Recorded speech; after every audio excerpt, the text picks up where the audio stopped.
created by what you do today and not tomorrow. Now na, hindi bukas.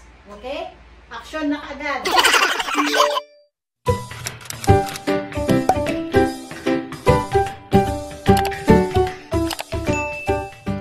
Hi everyone! Welcome back to my channel, Gem Style Journey. And kung bago ka pa lang sa channel ko, please subscribe. And on today's video, ipapakita ko sa inyo kung paano ba natin ipo-profile yung ating mga prospects. Ito ay may kaugnayan doon sa ginawa nating last video. Nakita natin doon kung paano ba yung tamang pamamaraan, kung paano tayo ma-prospects. And today, kailangan natin i-profile yung mga nakalista doon sa prospect list natin. According to Brian Tracy, one of the traits daw of successful people is they worked on paper. Okay? They speak on paper, they think on paper, they list the prospects on the paper. Literally, you should list all your prospects on the paper. Like, di ba?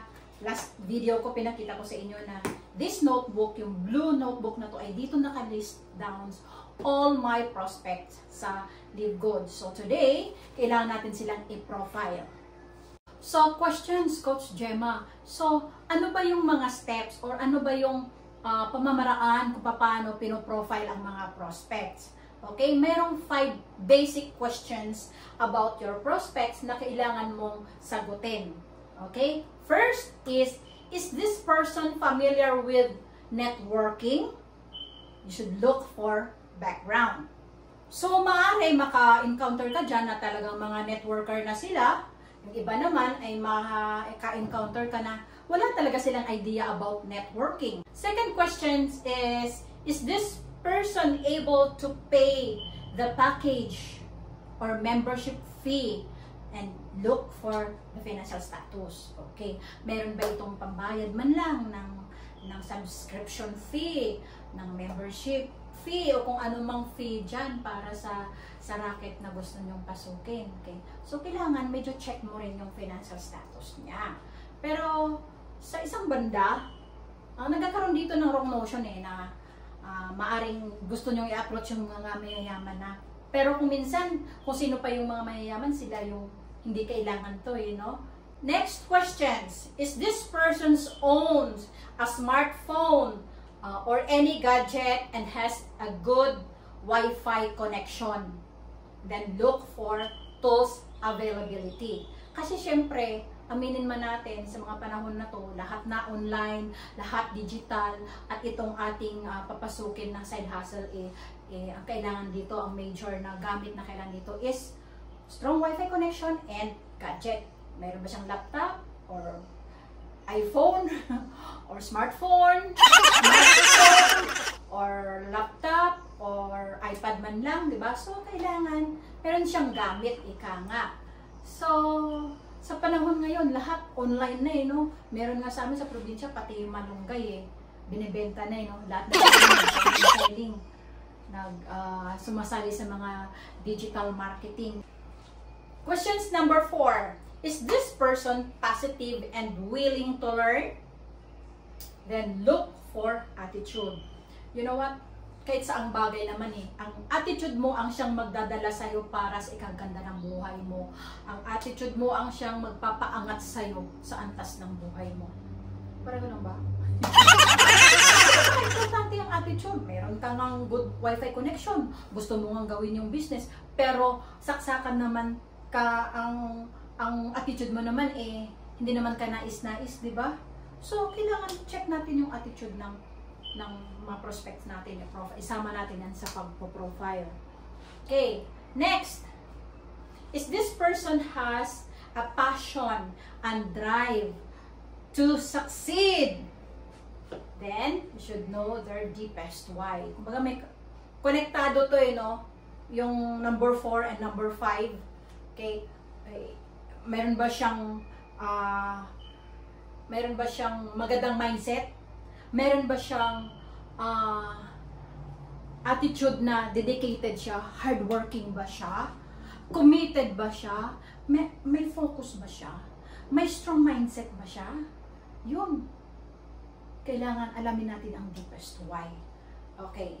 Nag-list down ka na ng 20 persons. Ako, napakadami naman yung 20 persons. O sige, 10 na lang. Ako, madami pa rin, Coach Gemma eh. O sige, kahit 5 na lang.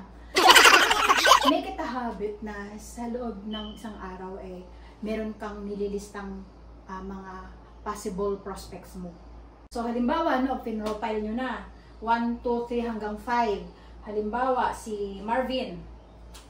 Ano na tayo? In networking, yes. Financial status, yes. May pambayad siya. Tools availability, yes. Tapos attitude, medyo okay. Tapos deepest why, syempre. So, 4 ang kanyang score. Si Tess, walang idea sa networking.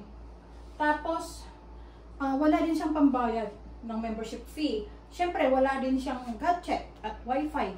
Tapos, syempre, dahil wala sa idea sa networking, so yung attitude niya, medyo alanganin din. Hindi rin niya alam yung deepest why niya. So, 0. Guys, 0 and 1, it doesn't necessarily mean na yun ay rejection, na-reject ka na. Hindi. Kailangan balikan mo sila. Kasi, di ba, may listahan ka nga eh. On this particular day, nakausap mo sila, ito yung status. Okay, kasi yung 4 and 3, mga possible prospects mo yun eh, mga possible buyer or possible customer mo na yun eh, possible business partner mo na yun eh. So, okay yun. Doon ka mag-focus sa 0 and 1. Wag na wag mo siyang hindi babalikan. Okay? Maaring sa mga oras na yun na nakausap mo siya, wala pa siyang cellphone. Pero dahil sa masyado kang porsigido at persistent na pag-follow up at na-inspire sila, kumbaga, na-enlighten sila ngayon. So, bumili sila ngayon ng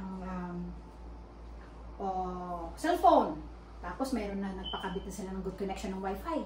Tapos, pinag-ipunan na rin nila yung membership fee. Ibig sabihin, gusto na nila sumali sa'yo. Okay. What if hindi mo finalo up? Nakuha na sila ng iba. Alam mo na kung paano mag-profile ng mga prospects mo. Okay, so I want to give a conclusion. Okay. First is we should be motivated and persistent.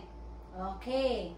Napaka-importante yan. Kaya nga, katulad nga na sinasabi ko kanina, na kailangan tuloy-tuloy ka, na kailangan persistent enough ka to follow up your prospects na napaka-importante. Ganun yun. Make it a habit na nagpa-follow up kayo. Yan, paulit-ulit na naman ako, ano? So, yung attitude natin talaga malaking bagay eh. Number 1 yan. Next is take action and be inspired. Okay. Take action, huwag lang sa salita. Kailangan may gawa rin. Sabi nga eh, sa isip, sa salita at sa gawa. Bilang isang networker, kailangan yan ang ginagawa natin. Third is not giving up to all rejections. You know what?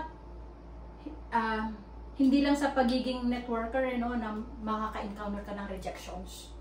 Kahit din naman pag nag-apply tayo ng trabaho noon ako nga, after ng college noon, ang daming dumating na mga sulat sa akin, na-applyan ko lahat. Mga bangko, mga insurance company, lahat ng mga kumpanya pinasuhan ko. Pero, hindi lahat yun ay tinanggap ako. Nag-give up ba ako? Hindi, tuloy-tuloy pa rin. Apply ka pa rin ng apply. Apply pa rin ako ng apply until such time na natanggap ako.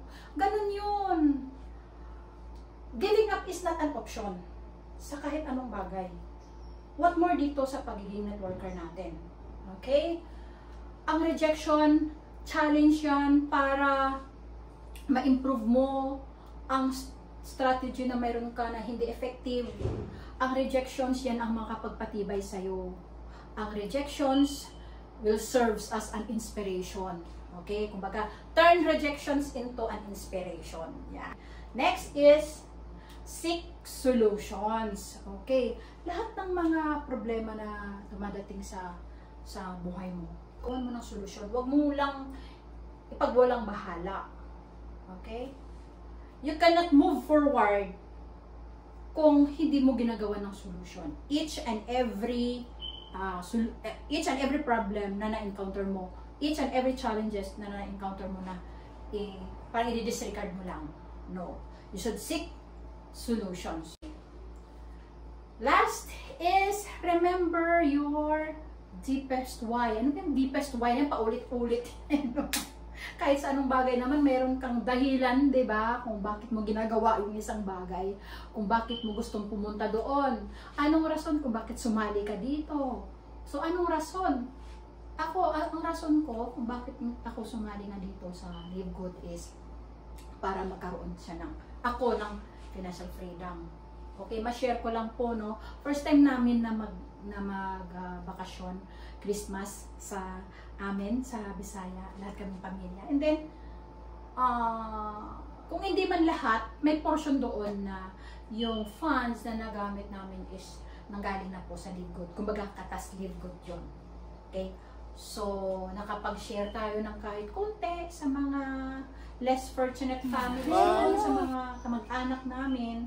And then, naging masaya, nagiging maayos, at kung ano yung nasa isip namin na gusto talagang gawin, first time ever na magkaroon kami ng sama-sama bilang isang pamilya na kahit papano masaya and intimate celebration ng aming Christmas.